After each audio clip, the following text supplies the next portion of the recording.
Morning again, and welcome to the Fifth Circuit. We have 5 panels sitting this week.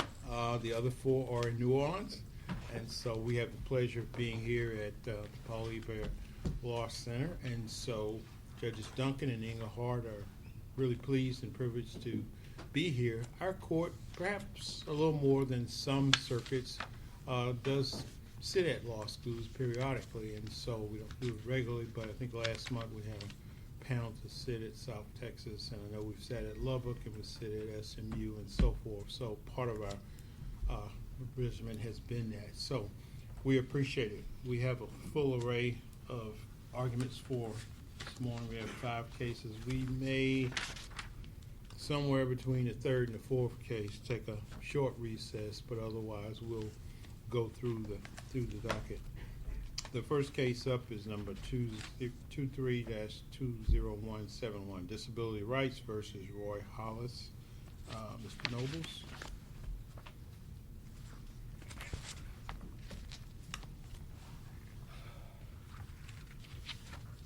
Thank you, Your Honor, and good morning. May it please the court. This is a case involving 2 important federal statutes, and more specifically, the meaning, interpretation of the text of particular sections of those statutes and the regulations that have been promulgated pursuant to those acts.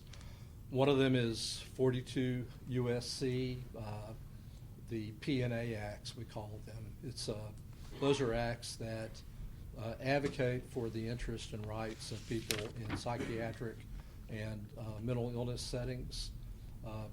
My client, Houston Behavioral Hospital, is a covered entity that deals a lot with the P&A, but also with HIPAA, which is the other federal statute at play here today. That's in 45 U.S.C. It's not a civil rights provision like the P&A Acts are. It is a healthcare regulatory provision.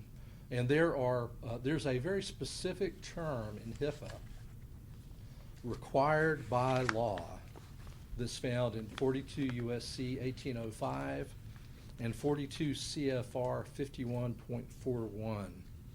And required by law, those are the P&A Act provisions. The HIPAA provision states required by law at 45 CFR 164.512.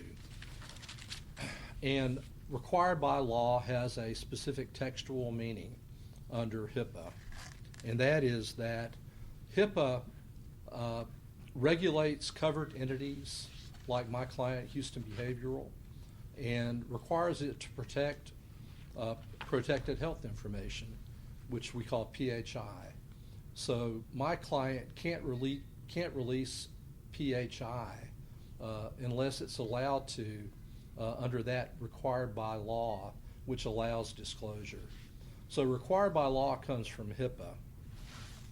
And there's a limitation. Aren't there cases that indicate if you produce pursuant to a lawful subpoena, or better yet, a court order enforcing the subpoena? It seems like your duty would be to verify the lawfulness of the request, the compulsion of it, the legal compulsion of it, and then to contest it, as you're doing here, to make certain that it's not you making the decision, or your client, I should say, but rather that you're following a court order. Isn't that what, maybe I'm getting ahead of what you're about to say, but that's how I always understood it. It's very helpful to be led down the street I'm going down, so I appreciate it, Judge Engelhardt.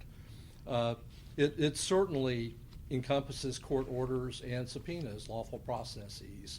We certainly have to respect lawful processes as a covered entity, but we're certainly allowed to test subpoenas and legal processes by challenging them in the district court, and if we believe that the district court got the text of the law wrong, to seek appellate review here. And that's how we got here today, because our position is that the legal processes that were enforced by the district court in this case are not faithful to the text of the required by law provision in HIPAA. Do you take the position, or your client, that HIPAA across the board bars any type of disclosures? We certainly do not, Your Honor. Judge Stewart, we do not take that position. In this case, we have produced a broad number of documents. But your argument is that the video has the face of other persons beyond the individual here, and because of that, HIPAA blocks disclosures. That's pretty much it. And the reason why is that the P&A Act required by law, the P&A Act has a provision that isn't really spelled out in its full context in the litigation. It's helpful to understand what required by law means in this case. In this case, Disability Rights Texas, DR Texas, has a concern about an individual patient at Houston Behavioral. With his authorization, they are allowed to obtain records related to that individual's care. And this is the first case to reach a circuit that I'm aware of. And truly, there's no district court case that reached the result here, which is that one individual, by authorizing the release of his records, has implicated the protected health information, the PHI, of a large number of other people. That's not what the law requires. Required by law in HIPAA expressly states in the same section of the CFR, and that is 45 CFR 164.512, it says that required by law is limited to the relevant requirements of such law. And to step back and look at the claims in this case, under the P&A Act, there are claims by one individual. That individual has the right to authorize the release of his records. There is no dispute in this case that faces are protected health information. That is found in 45 CFR 514. A face, a name, a social security number, all the things that you see redacted in sealed court records, all of that stuff is protected health information. And in the context of my client's business, which is psychiatric intensive care, the confidentiality of the identity of people who find themselves in that place. The district court's injunction or order was narrowly tailored to the one patient Absolutely. at issue, correct? We believe that it should be, but it was not, because the district court ordered the release of a videotape that includes the individual whose initials are GS. That individual is in a videotape. It's undisputed in the case that there are other individuals who are being treated in a psychiatric intensive care unit, a PICU, who are depicted facially. Right, in that's that what video. I said. He says, accordingly, the court finds a narrow permanent injunction directed only at evidence relating to GS is appropriate at this time. So his injunction was narrow as to that one patient. Then he seemed to have left it to you all to figure out how to make that happen. If it were paper, then we'd be talking about redactions and that kind of thing, right? Is it the logistics of complying that's really the problem? In other words, if it's possible to fade out the image of other people and so on and so forth, is that the part that's the real rub? You feel that's causing your client to have to go beyond what it should or whatever? I'm not passing judgment on it. I'm just trying to cut to the nub. I appreciate He that. said only GS, so if the images are of other people, it's not possible to blur out the others and so forth. Just as in paper, we might redact unrelated. And that's exactly right, Your Honor. It's not, but that's not the problem. The problem is not what the technology allows.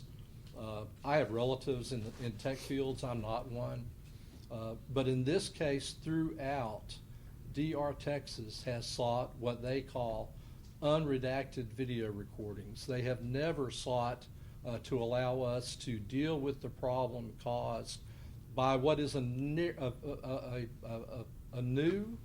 and largely unprecedented fact situation that hasn't been covered by very many district courts and has never been covered in a case where the faces of other people in the videotape are patients who have protected health information that is implicated by the release of this videotape. Let me ask you the practical question Yes. here, which is, I take your point, and your point is well taken.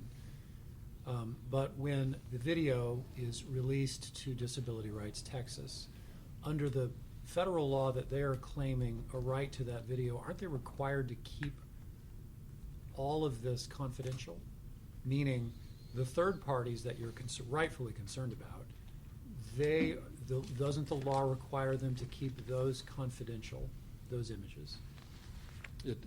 Their act does require them to respect confidentiality as though they were a health facility. Okay, and why does that not solve, so to speak, the HIPAA problem with respect to the third-party images?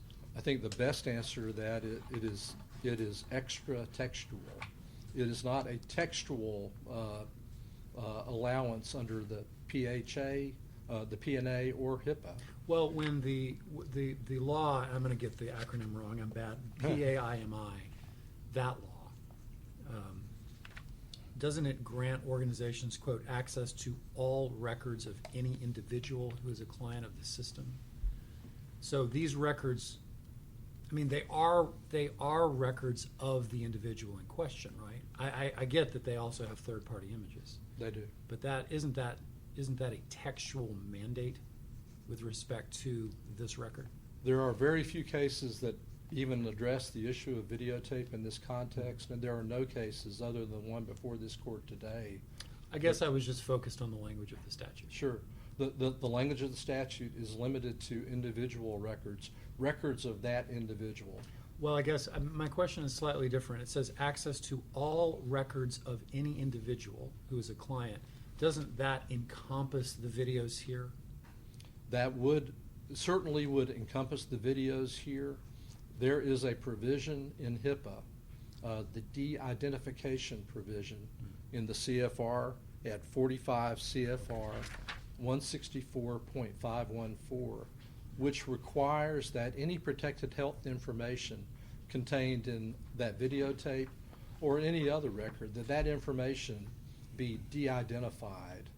The technical challenge of de-identifying faces in a video is a problem that is not as profound as it might have been before AI and other technology, but we're on the cutting edge of an issue with this issue here. We could just turn it over to AI and that no problem at all. Right? Well, there's a problem there. My HIPAA lawyers have explained to me that you don't want to make a mistake when you release a video like this, because it's a breach of HIPAA for us to release PHI without authorization of the person who owns that PHI. There's no provision in either statute that allows the PHI of third parties who are patients, who have PHI, who are in potentially compromising positions in a PICU. There's no provision that allows that to be shared with anyone. And I mean, unless it's required by law, right? Unless it's required by law. And that required by law section is limited to, in this case, an authorization by an individual of that individual records. Where are you 42 reading that from? CFR 51.41. 42 CFR 51.41. Okay. Counsel, did I understand you earlier, a few minutes ago, your friends on the other side don't find it acceptable to produce, assuming that faces could be redacted or blurred, that's not acceptable to your opponents? Or is that something that would be a solution but cannot practically be done? Well, I'm the appellate lawyer. I didn't handle this case in the district court. I don't see any evidence that has been a serious point here. This court, when this case was filed, in the process of dealing with an administrative stay and a stay. This court asked the parties that question. My side objected to the expense because we don't know. We've never had to do it. We don't know. They said that it would take too long for redaction. There may be a compromise here. This court is not in the best position to decide what that compromise is. What this court is in the best position to do is to hold that the district court erred by ignoring the text of HIPAA and by misinterpreting the text of the P&A Act to require us to produce something that the text of those acts doesn't allow us to reveal. Your time is running out. I wanted to ask you one last question. Do you see an exhaustion requirement with regard to HIPAA and the having to produce under the compulsion of law, or can you just accept a district court order? In other words, where do you see your efforts ending at withholding information? If I just have a minute, I have 10 seconds left. I'll finish my answer to the question. We have an ability to respond to a district court order, but we have a right to seek appellate review if that district court order interferes with privacy rights, interferes with the operations of our business, creates HIPAA violation, HIPAA breach rights against us, and at this point, we believe that this court is the court to decide what HIPAA and what the P&A require and how they interact. Well, you somewhat answered the question I guess I was gonna ask. I always want to know, well, what is it, the relief you really want? When the district court issued its order, it said what it did, but then it said, I hope that the parties will be able to resolve sort of what the parameters were. Well, that didn't happen. Then when it got in our court, I think y'all were in our mediation program, and it looked like that was kind of, that perhaps could be worked out, whatever the parameters of this might be. And I guess that didn't happen, but I just always know what, you said it then, but the express holding you want from the panel is all that you just said, that the district court did all that? We asked in our prayer, in our brief, we asked that this court reverse the summary judgment and permanent injunction in favor of DR Texas and grant the relief we sought in our own motion for summary judgment, which is that what I just said. Okay.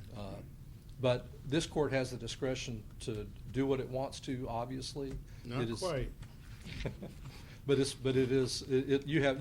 This court has much greater discretion than the parties do to decide what the next step will be. All right. Well, we appreciate it. We have your argument, and you have reserved your rebuttal time, so I'm sure you'll enlighten us. All right. Let's hear from Thank the you all. other side. Disability rights, Mr. Luther, you're up.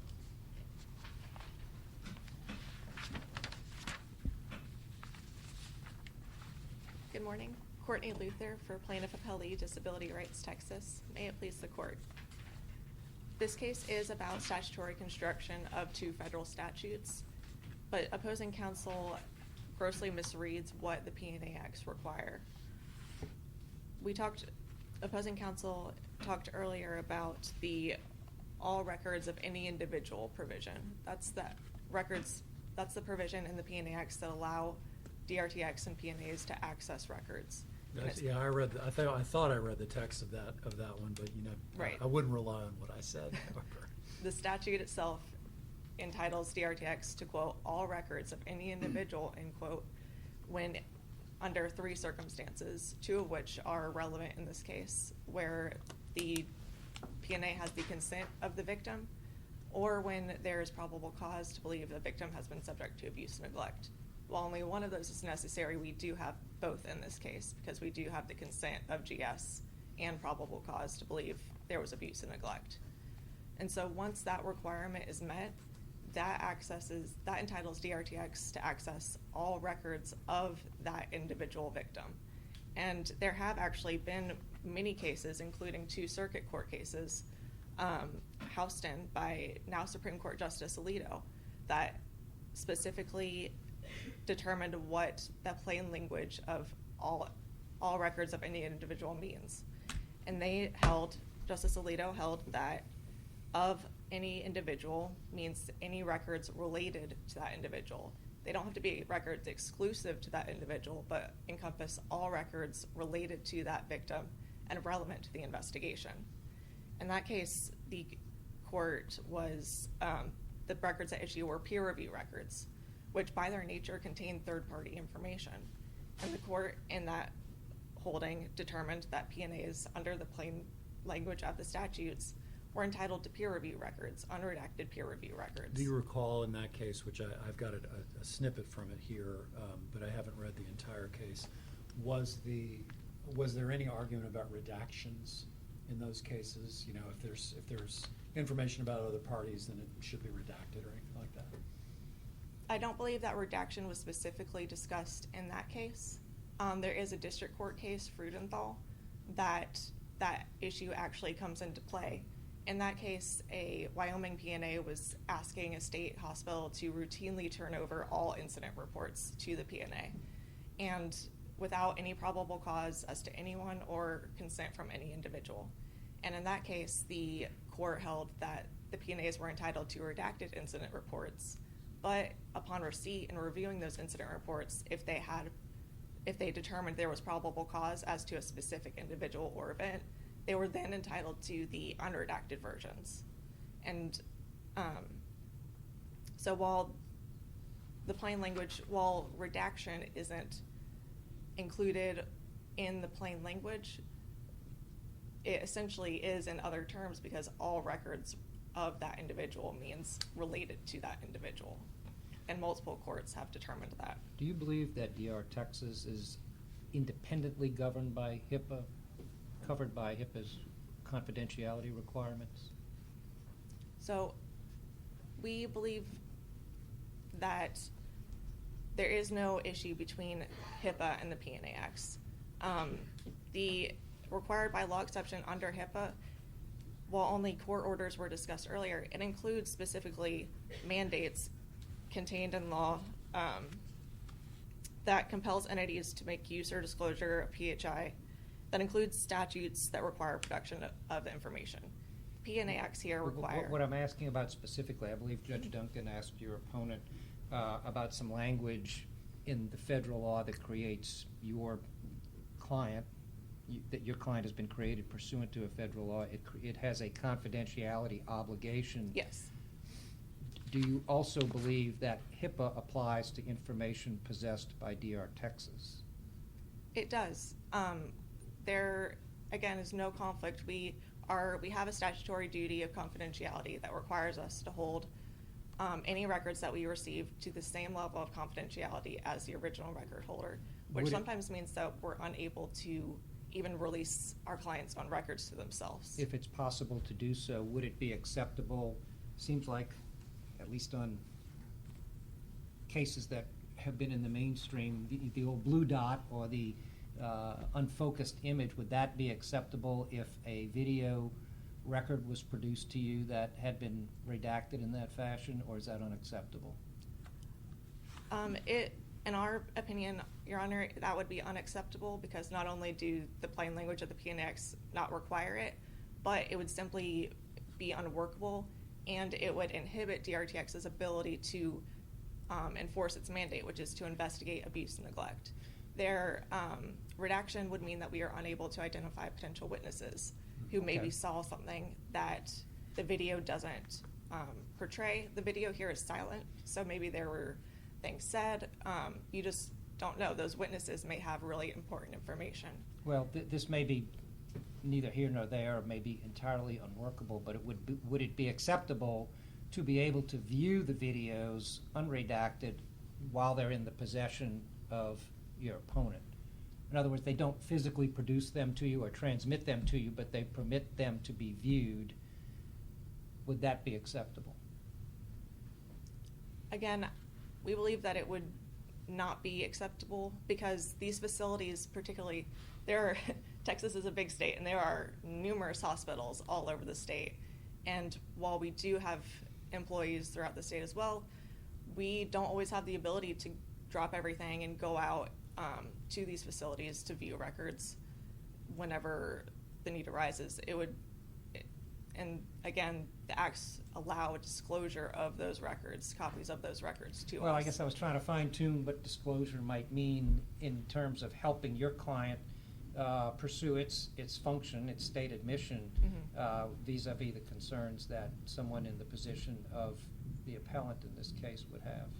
Okay, well, I was just thinking out loud on that, so proceed. Yes, thank you.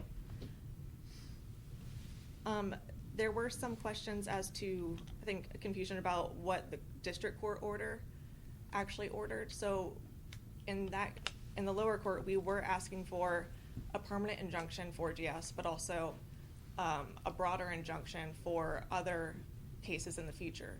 Because at the time, and still currently, we do have pending cases, investigations with Defendants Hospital on the same issue, where they are withholding video because there are third parties present. In that case, or in the lower court, the district court ordered the limited injunction just to GS, but he explicitly stated that he hopes that we would be able to, that defendant would, under his clarified responsibilities, be able to work with us in providing essentially those records. The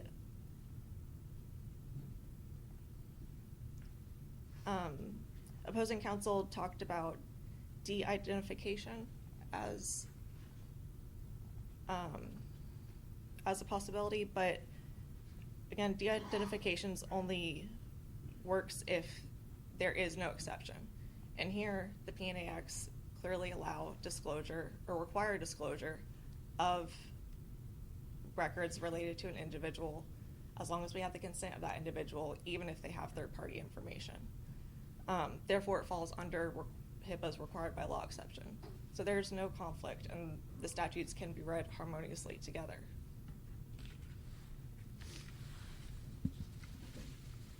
Well, their concern, about the disclosure of third parties is definitely legitimate, and they're concerned about liability and so forth, I'm assuming. So your viewpoint is that it's easy to see that if it's a video, it might more probably than not have multiple images in it, as opposed to the contrary, just because it's a video. Patients and so forth in a room, that's likely that would be the case more so than it's just a video with that one person in it. So what do you say to cure or satisfy? You say HIPAA is not just an automatic defense, but what's the means to ameliorate the concerns they have about the third party? Is it the redaction or what? It's not redaction, Your Honor. It's the fact that HIPAA considered those protected interests of those third parties and still enacted exceptions where covered entities are able to disclose without that authorization. And as discussed earlier, we do have a statutory duty of confidentiality, which we and other P&As do not take lightly, because without that duty, we wouldn't be able to access records that are necessary for us to conduct investigations. In this case, amicus have also provided support by numerous consumer advocacy groups, so individuals who would be those third parties, the patients in the video. They understand that DRTX has to have access to records in order to conduct its investigations, and that these records sometimes include third-party information. And they understand that DRTX's duty of confidentiality means that there's no risk of that information being redisclosed or improperly redisclosed. And so not only is defendant not liable because it's allowed under HIPAA. I know that in their briefing they discussed fears about the Office of Civil Rights, and we have DOJ here today stating, and amicus support briefing, stating that there is no conflict, that they would not be liable for penalties because the acts can be read together and there's no conflict. What about liability to individuals who are in the video themselves, assuming that DOJ can represent that the government would not assert liability. What about liability to the individuals whose identities or whose information is disclosed? Yes, Your Honor. So again, those identities, because the PNA Acts allow it, and it therefore falls under HIPAA's required by law exception, there is no violation. And so those third parties' interests are still protected because the hospital followed their duty under HIPAA. DRTX has its own duty of confidentiality. There's no issue that's been violated. Those interests are still protected.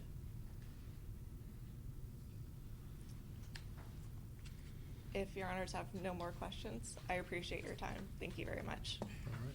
Thank you. Mr. Levine, Department of Justice. Good morning, Your Honors, and may it please the Court. My name is Brant Levine, and I represent the United States as amicus. Houston Behavioral repeatedly cites its fear of HIPAA liability for why it does not want to disclose a video that may show its staff abusing a patient. The United States would like to put those fears to rest. The Department of Health and Human Services enforces both HIPAA and the Protection and Advocacy Acts, and the agency's position has been clear and consistent since those statutes were enacted decades ago. First, the Protection and Advocacy Acts bestow broad authority on protection and advocacy organizations to review confidential materials. Second, healthcare providers face no liability for producing those materials to protection and advocacy organizations. In fact, the Department of Health and Human Services has never imposed a penalty under HIPAA to a healthcare provider for providing confidential information to a protection and advocacy organization. And Houston Behavioral is not going to be the first, at least under the circumstances here. And that is because the text, structure, and intent of the Protection and Advocacy Acts mandates that Disability Rights Texas gets full disclosure, unredacted disclosure to the video. It doesn't say unredacted disclosure, though, does it? It doesn't say unredacted, but it does say all records and all records of any individual. So Congress could have said all non-confidential records. Congress could have put in records, but really what Houston Behavioral is asking you to do here is to add in a new requirement that Congress did not do. And that would not be appropriate for this court. Are we will we be the first circuit to address this particular question, or are there? I know I heard a discussion of a Third Circuit case that dealt with that language of any individual. Lots of circuits have addressed the issue of interpreting the Protection and Advocacy Acts, and do the acts allow confidential third-party disclosure? Do the acts allow disclosure of confidential third-party records? The Third Circuit has addressed this, the Second Circuit has addressed this, the 10th Circuit has addressed this, and the 7th Circuit. The circuits are all unanimous that when a protection and advocacy organization needs confidential records, the acts allow them to be disclosed. Do any of those cases deal with the required by law language in HIPAA? They do not. That would be Okay, something so new that's here. new. And I do want to talk about the required by law exception and put this into context here. The Protection and Advocacy Acts came first. Those were enacted, the first ones, nearly 50 years ago. And HIPAA came along later, and when HIPAA came along, HIPAA recognized that the Protection and Advocacy Acts and other federal laws already allowed disclosure of protected health information in certain circumstances. So what HIPAA said in the required by law exception, that if another law allows disclosure, HIPAA is not going to stand in its way. So I do want to push back on this notion that HIPAA and the Protection and Advocacy Acts are in tension. They are not. They complement one another. Both laws promote public health. Both laws protect patient privacy. And the required by law exception is right on point here. And that wasn't cited in Houston Behavioral's opening brief, but that's what controls here. You know, I hear new arguments being made for the first time at argument here, but in their brief they didn't mention this key provision here. And again, the Department of Health and Human Services has been clear and consistent in interpreting that. When HHS issued the required by law rule, it stated in informal guidance in issuing that this was not to impede the protection and advocacy system. And HHS later codified that rule, specifically stating that HIPAA permits the disclosure of an individual's protected health information without the authorization of the individual to the protection and advocacy system when that disclosure is required by law. And Where is that? That is in 45 CFR 1326.25E. So there is a regulation on point here that allows them to do this. And I heard a lot of questions about redaction. And the problem with redaction, and to be clear, the United States does not believe that redaction should be ordered. The protection and advocacy organizations need to be able to do the job that Congress told them to do, and that's investigating abuse and neglect. Now, Congress, when it passed the protection and advocacy laws, gave protection and advocacy organizations broad authority, not just for records, but to go into facilities and to talk to patients and see what's going on. And over the years, Congress has repeatedly strengthened those, expanded the definition of records, expanded protection and advocacy organizations' ability to review documents. So Congress has spoken very clearly here, and again, every circuit to interpret at least those words in the statute has held that the statute allows disclosure of confidential information. And that answers the HIPAA question. You know, HIPAA doesn't, this case does not turn on HIPAA, it turns on the interpretation of the Protection and Advocacy Acts. Because once you determine that the Protection and Advocacy Acts allow disclosure here, that answers the question that it is required by law, and HIPAA provides for no liability. And another key aspect of these laws that I heard questions about is confidentiality, and that is a critical portion of these laws because it does protect the rights of third parties. And the confidentiality provisions also go to show why redaction should not be allowed here. Because by putting in a confidentiality provision, Congress recognized that there is going to be sensitive third-party information. You know, the other circuits that have decided this, they've talked about peer review records or student records, and I'd specifically draw the court's attention to the Seventh Circuit's decision in Disability Rights, Wisconsin. There, the Protection and Advocacy Organization requested records of student names, and the agency redacted all the names. If you haven't found probable cause for each specific person on this list, you don't get them. And the Second Circuit said that's not right, that the Protection and Advocacy Organization is entitled to full disclosure, unredacted disclosure of the students' names. And that's because the Protection and Advocacy Organization couldn't do its job without a full investigation. And especially when there is abuse and the allegations of abuse and neglect, a Protection and Advocacy Organization needs to be able to do a full investigation without restrictions imposed by the healthcare facility. This court said as much in the Cotton case, where it said that a hospital cannot tell a protection and advocacy organization how to do its job. Now, certainly there may be situations where a hospital can seek judicial review, but we are asking this court to issue guidance so hospitals don't always have to go to court each time, so they can get these records promptly and to be able to do the job that Congress asked them to do. So we're asking you to join with the other circuits and affirm the district court's ruling by holding that the Protection and Advocacy Acts allow full disclosure of confidential information. Thank you. Thank you. Back to you, Mr. Knowles.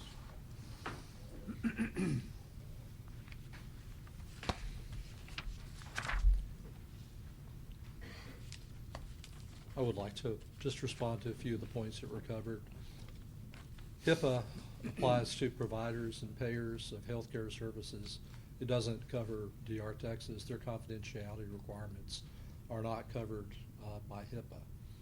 It is covered by the P&A Acts, their provisions. HIPAA is an extensive regulatory regime that governs us, but not DR Texas. The DR Wisconsin case that counsel for the DOJ just mentioned was a FERPA case, not a HIPAA case. It did not involve PHI. It involved student names. FERPA is an educational statute governing educational disclosure. Students have privacy rights. Some of the issues are the same, but HIPAA and FERPA are not the same. They don't cover the same interests in this case. The point about de-identification of PHI, including faces on videotapes, is an important provision of the HIPAA Code, of Federal Regulations, and the HIPAA statute itself. The CFR side is 164.514. There are breaches of HIPAA if my client is compelled to release faces which are PHI of other people in the video. There may be some reasonable way of resolving the tension not between the statutes. We believe the statutes can be reconciled, but the tension between DR Texas' inflexible view that redaction of faces has no place in the dispute between our parties. It can't be the case that if we have HIPAA liability, and there is no HHS guidance, the HHS issues guidance to health providers to tell them what they can do. You might call it a get out of jail free card. There is no such card that we can rely on in this case.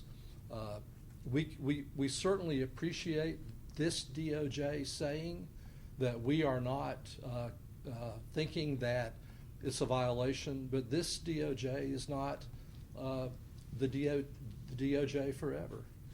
The HHS. Yeah, but just if going- we said it, That's right. that would be different, because we are forever, right? But just, Under so to Article speak. 3, you're more forever than I am. Yeah, we're just forever. but going backwards beyond which particular DOJ is in place, to your knowledge, are there cases or instances where there has been enforcement under HIPAA against the healthcare providers? Well, I'm not familiar with the universe of cases, but there is a potential exposure here, certainly under the text of the statutes. And with all of the litigation in the country, there certainly are cases that I'm sure are more similar than our case, but our case is a pretty good example of what could happen. The de-identification provisions of HIPAA can easily be reconciled with the text of the P&A Acts if we interpret the P&A Acts as being limited to their text. The P&A statute, by its text, there's several of them, but they all have similar provisions. It doesn't say that we get all your records. All your records are not ours, honestly. That's not what the law is. The records that are authorized to be released are those that relate to GS in this case. If there are records that contain third-party PHI, it must be de-identified under the terms of HIPAA. If the P&A Act were specifically said that you can release third-party PHI, we would not be here today. But the Act doesn't say that, the CFR doesn't say that, HHS guidance doesn't say that, and just because P&A agencies, in the worthwhile pursuit of their statutory duties, wish it were easier to obtain all the videotape that they want, that's not the way it works. May it please the court. All right. Thank you, counsel, both sides, for your briefing and arguments.